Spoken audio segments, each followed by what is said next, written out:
সাদা ছিল, এরা হইল কালো রবার্ট ক্লাইভ। এদেরকে দিয়ে আপনি আমার দেশের সংবিধান বদল করবেন? যে সংবিধান 30 লক্ষ লোকের রক্তের আকরে লেখা সংবিধান, ও সংবিধান তাজউদ্দিন বুঝে না, না সৈয়দ নজরুল সংবিধান বুঝে না, আসাদুজ্জামান খানরা, মনোরঞ্জন দত্ত, ডক্টর কামাল হোসেনরা সংবিধান বুঝে না, ওই আলী রিয়াজ বুঝে সংবিধান।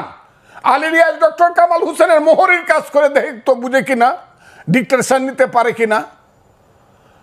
ওই যে রাতের পর রাত না ঘুমাইয়া 381 ঘন্টা বিতর্ক করে 9 মাসের সংবিধান করলো, সেইটা বাংলাদেশের সংবিধান ছুঁড়ে ফেলাই দিয়ে নতুন করে লিখে দিব।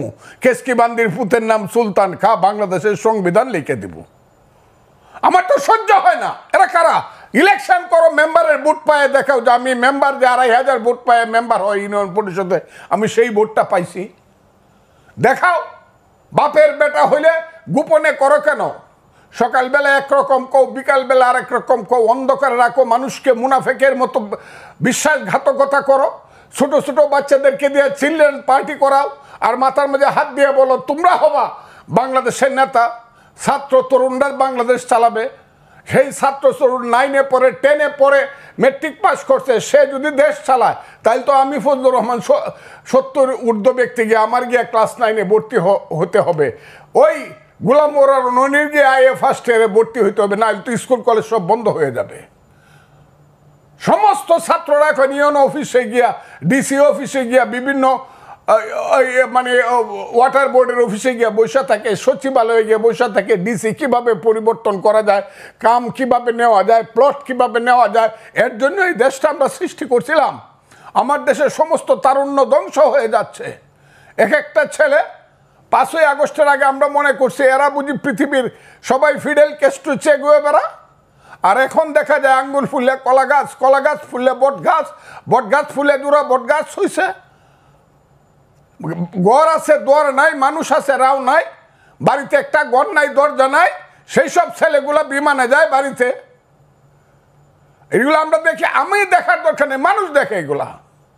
যাদের পিছনে এক সময় 7 লক্ষ লোক মিছিল করে আসতো, তাদের পিছনে এখন 700 লোক যায় না, 150 লোক হয় না 3 দিন মাইক মারলে পরে।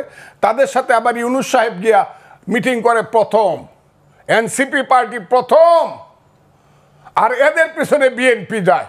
আমি তারেক রহমান সাহেবকে বলবো আপনি আমাদের নেতা, বাংলাদেশের নেতা, বিএনপিকে বলবো এনসিপি যেখানে বসবে আগে তারা রেজিস্ট্রেশন করে আসুক, তারপরে আপনারা গিয়ে বসবেন। তা না হলে বসলে পরে আমাদের অপমান হয়, বাংলাদেশের মানুষের অপমান হয়।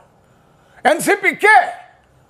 কোথায় আছে এনসিপি? বাংলাদেশে ঢাকা শহরে কিছু ছেলে পেলে বাদ দিলে এই দেশটাকে একটা চক্রান্তের মধ্যে ফেলে দিয়ে গণতন্ত্রকে হত্যা করা হচ্ছে। এই দেশটাকে একটা চক্রান্তের মধ্যে ফেলে দিয়ে এই দেশের সমস্ত মানুষের মানবাধিকারকে হত্যা করা হচ্ছে। আর এই দেশটাকে আস্তে আস্তে ধীরে ধীরে কইলে পরেই তো আমারে বকবো, যে বকা বক্তাছে আমার উপরে ফতোয়া হয়েছে আমি মরলে নাকি আমার নামে জানাজা পড়া যাবে না, আমি নাকি কাফের। আমি কথা বললেই হবে। দেশটাকে আমরা এদের জন্য করছিলাম, এই দেশটাকে আমরা স্বাধীন করছিলাম কেন? কি স্লোগান ছিল?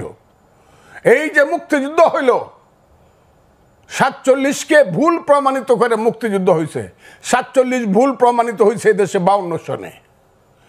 যেদিন বলা হয়েছে আমার মায়ের ভাষা, মুখের ভাষা, যেদিন বলা হয়েছে 62 সন, 64 সনে শিক্ষা আন্দোলনে আমি বাঙালি, আমার শিক্ষা ব্যবস্থা ভিন্ন রকম হবে, বাংলা হবে উর্দুর সমান সমান একটা ভাষা, সেই দিনই তো পাকিস্তানের 47 ফলস প্রমাণিত হয়েছে।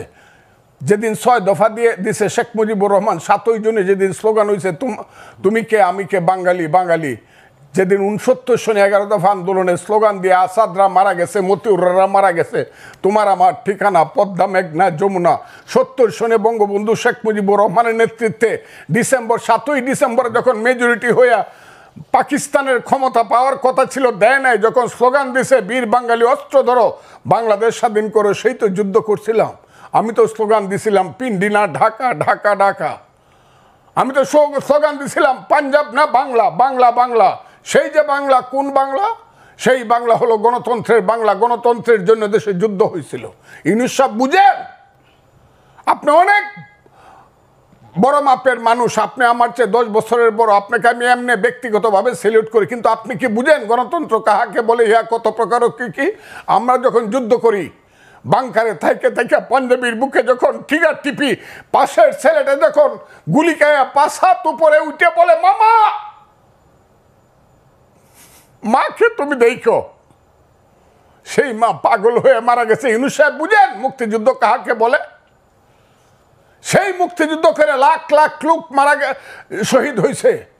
আমি যে ক্যাম্পে ছিলাম, মৈলাম ক্যাম্প, বালাট ক্যাম্প, মেঘালয়ে, সেই মৈলাম ক্যাম্পে 50,000 শিশু এবং নারী মারা গেছে।